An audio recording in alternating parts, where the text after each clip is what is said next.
لو بتعملي كيك وبيطلع معاكي مش مظبوط، النهارده انا جايه اقولك على اسرار نجاح الكيك معاكي، وخصوصا النهارده الكيكه بتاعتنا دي ما شاء الله اللهم بارك. هقولك على اسرار نجاح الكيك. لو انت حد مش متمكن قوي في انك تعملي كيكه مظبوطه، او بتهبط منك، او التسويه بتاعتها مش كويسه، او بتطلع منك مش مظبوطه، او القوام بتاعها تقيل او خفيف قوي، او هبطت، هقولك على كل الاسرار دي جوه الفيديو. بس يلا بينا قبل ما ندخل على الفيديو ان شاء الله نسمي الله ونصلي على الرسول، ويلا بينا نشوف المقادير بتاعتنا الجميله. عايزه اقولك مطلعه الكيك بتاعنا هش جدا، وما شاء الله اللهم بارك. بجد بجد من جماله عايزه اقولك تحفه تحفه كده ما شاء الله اللهم بارك. تعالي شوفي النهارده المقادير، النهارده هنمشي بيها ازاي، وفي خلال ما احنا بنعمل المقادير بتاعتنا هقولك على كل اسرارها. النهارده هتطلعي بعدها كيك محترمة جدا وما شاء الله. معايا اول حاجة 3 حبات من البيض زي ما انت شايفة كده، بنزلهم في بولة. النهاردة لو حابة انك تعملي الكيك بتاعك في الخلاط مفيش مشكلة، حابة انك تضربيه بالمضرب اليدوي برضو مفيش مشكلة، ولو حابة انك تضربيه بالمضرب السلك العادي بتاعك برضو مفيش مشكلة. تعالي النهاردة انا جبت كده 3 حبات من البيض، نزلت عليهم بكوباية من السكر، والسكر هنا لو حابة تزودي شوية كمان حطي براحتك خالص. معايا كمان معلقة كبيرة من البودرة بتاعة التانك، او اللي احنا بنقول عليها بودرة عصير التانك، اللي الناس كتير في مصر عارفاه، انا معرفش بره بيسموه ايه، بس هو بودرة عصير البرتقال. تمام، او اليوسفي على حسب ما المتاح عندك او الموجود عندك. حطيت كده معلقة كمان من الخل. طبعا انا عايزه اقول لك المعلقه اللي حطيناها بتاعه البودره بتاعه البرتقال او عصير البرتقال ما شاء الله اللهم بارك، مديه طعم تحفه جدا جدا للكيك بتاعنا النهارده، وريحته غنيه وجميله جدا. جبت كده المضرب بتاعي الكهربائي وشغاله ضرب فيه كده زي ما انت شايفه، ولكن لو حابه انك تعمليه في الخلاط اسهل لك مفيش مشكله خالص، او لو بالمضرب السلك بتاعك عادي جدا برضه هتطلع النتيجه هايله جدا، بس هتزودي ضرب شويه بايديكي. تمام. الغايه هنا ان احنا بنضرب لحد ما السكر بتاعنا يدوب تماما. تمام، ضربته كويس جدا اهو لحد ما السكر داب تماما. نزلت بقى هنا بكوبايه من الزيت النقي، اي زيت نقي عندك، وانزلي بكوبايه كده، انا طبعا هنا نزلت بكوبايه اللي شويه صغيرين. وعايزه اقول لك نتيجتها تحفه جدا، والمقادير بتاعتها كلها هكتبها لك في صندوق الوصف. بعد ما نزلت بكوبايه الزيت كده زي ما انت شايفه، انزلي فيها ضرب. يعني في ناس كتيره جدا تقول لي انا طبعا بشتكي جدا من موضوع ان الكيك بيهبط معايا او بيطلع قوام مش مظبوط.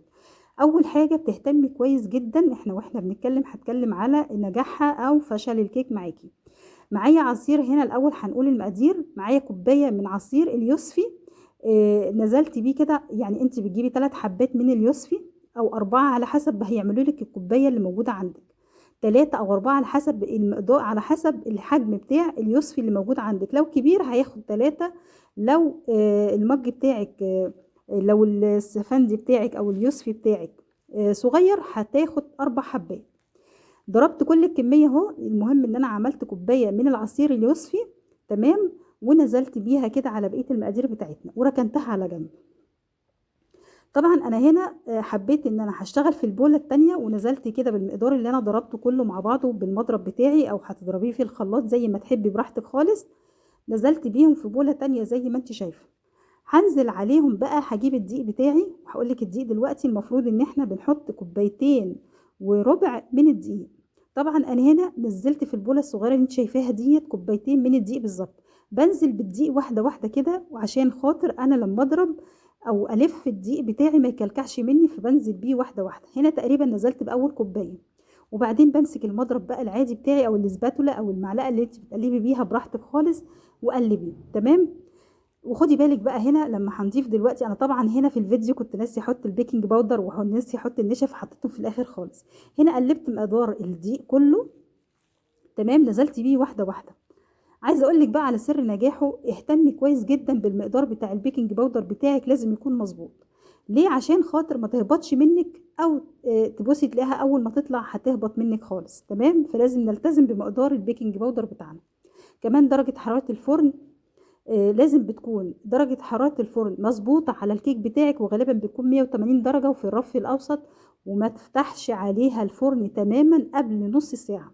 يعني لازم قبل نص ساعة، أول ما بدأت الريحة بتاعة الكيك بتاعي يطلع كده، خلاص أنا بدأت كده في التسوية بتاعتها، وهتبصي تلاقيها شدت معاكي من تحت. تمام. في الحالة دي برضو خلي بالك من الموضوع ده. كمان في حاجة أنا هنا عشان القوام بتاع الكيك بتاعي ما يطلعش تقيل مكتوم أو خفيف يهبط مني، لازم ألتزم كويس جدا بالمقدار بتاع الكيك والقوام بتاع الكيك زي ما انت شايفاه دلوقتي كده. القوام بتاعي هفضل أحط الدقيق بتاعي، أظبط الدقيق بتاعي لغاية ما يديني قوام معين هقولك عليه دلوقتي. تمام.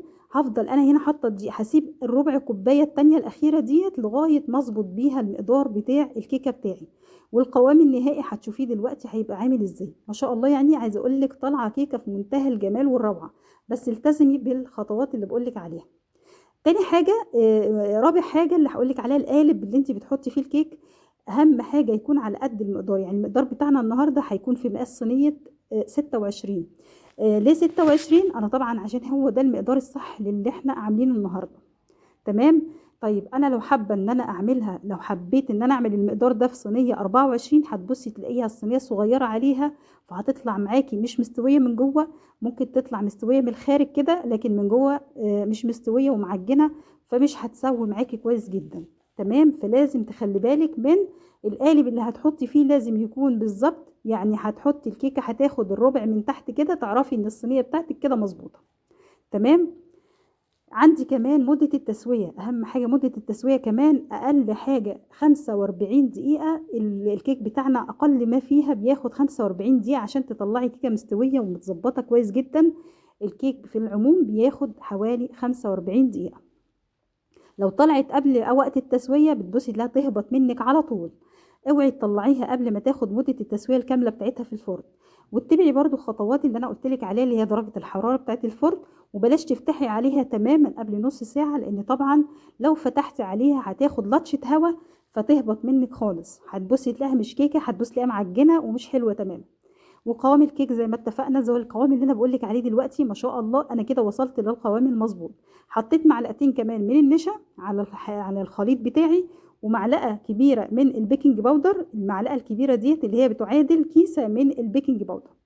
طيب الصينيه اللي انا شغاله فيها دلوقتي دي الصينيه اللي هي مقاس 26 زي ما فهمتك. طبعا المقدار بتاعنا النهارده في مقاس 26، اللي هي الصينيه اللي في النص ما بين الثلاث صواني، يعني في ثلاث صواني كده بتلاقيهم فوق بعض عندك. دي الصينيه اللي في النص. جبت كده قطعة من الزبدة، ومش هحط عليها دقيق ولا اي حاجة، هي زبدة وبس. طب انا لو مش بعرف ابطن الصينية بتاعتي، انا زي ما بقولك اعمليها كده وهتطلع معاكي تحفة، ومش هتلزق في الصينية تماما ولا اي حاجة. انا بطنتها بس بالزبدة وخلاص على كده، وما بتلزقش ولا بيحصل لها اي حاجة. طب انا ما عنديش زبدة، ادهنيها بزيت وما تبطنيهاش بالدقيق. انا طبعا في الغالب ممكن يكون في حد عنده الفرن بتاعه عالي التسويه قوي، فممكن ياخد لسعه من تحت بسبب الدقيق ده، فبيطلع لونها من تحت مش حلو. انما اللون بتاع الكيك بتاعنا بسبب الزبده او بسبب الزيت بيطلع اللون التحفه الذهبي الجميل ده، اللي هو بيديكي من الحروف مش محروق كده بسبب الدقيق. فانا دايما ما بحبش احط مثلا ابطن الصينيه بالدقيق عشان كده. طبعا فرغت الكميه بتاعتي كلها زي ما انت شايفه كده في الصينيه بعد ما بطنتها بالزبده. وبعد كده بديها خبطتين تلاتة كده عشان الفقاعات بتاعت الهواء اللي فيها تطلع. بصي طالعه عامله ازاي، اللهم بارك. عايزه اقول لك هشه وجميله جدا ما شاء الله. يا ريتك كنتي معايا وتدوقي طعمها وجمالها من حلاوتها بجد، مش هتبطلي تعمليها. ولا استخدمنا لبن، احنا استخدمنا طبعا عصير اليوسفي. واستخدمنا كمان المعلقه الجميله جدا بتاعه عصير التانك دي، البودره بتاعه عصير التانك، او ممكن فانيليا البرتقال، ايا كان منهم هيكون خلي لونها حلو وطعمها حلو. وصدقيني هتعملي الكيك بالطريقة دي وهيطلع معاكي أحلى وأجمل وأروع كيك دقتيه في حياتك. أتمنى الفيديو يكون خفيف عليكم، وإن شاء الله أكون أفدتكم، واللي طبعا مستنية دعوة حلوة. والسلام عليكم ورحمة الله وبركاته.